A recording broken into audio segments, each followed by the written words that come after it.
A Bend County family continues to count its blessings after literally watching their house get ripped apart by a tornado last June. Today, News 13's Catherine Anderson talked to the person who warned the family just minutes before the twister touched down. And Catherine, how did this man know a tornado was going to strike?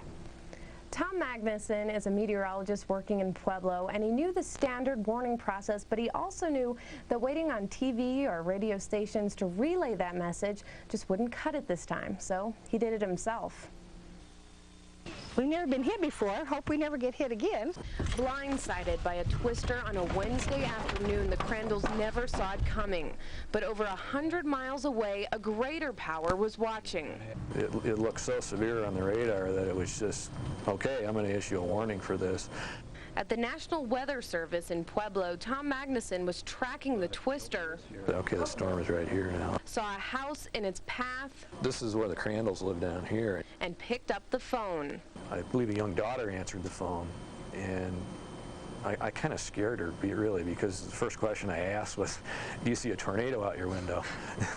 And then suddenly we heard this big boom, and they didn't know about the warning, and then they didn't know where to go. So I says, best place to go is probably in an interior bathroom or a closet. I felt like rumbling, shaking. I says, I think you should really go for cover now, and just hang up the phone and go where I told you to go. And I ran back, and my dad gave me Caleb, and we all got in the closet. The wind came, and it blew off the roof and probably over half the house. But as soon as the ceiling came off and hit me in the head. She was describing to me that she could actually see the sky.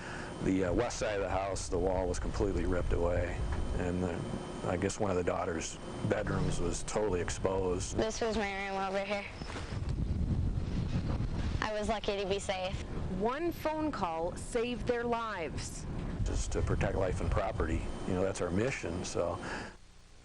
Magnuson and the Crandell story is featured in the latest edition of the Guidepost magazine, but he reminds us that this is a very rare case and says don't expect a phone call when severe weather is heading your way, that it's up to you to check your local TV and radio weather reports to find out what to do and how to protect yourself. Reporting live in Pueblo, Catherine Anderson, News 13.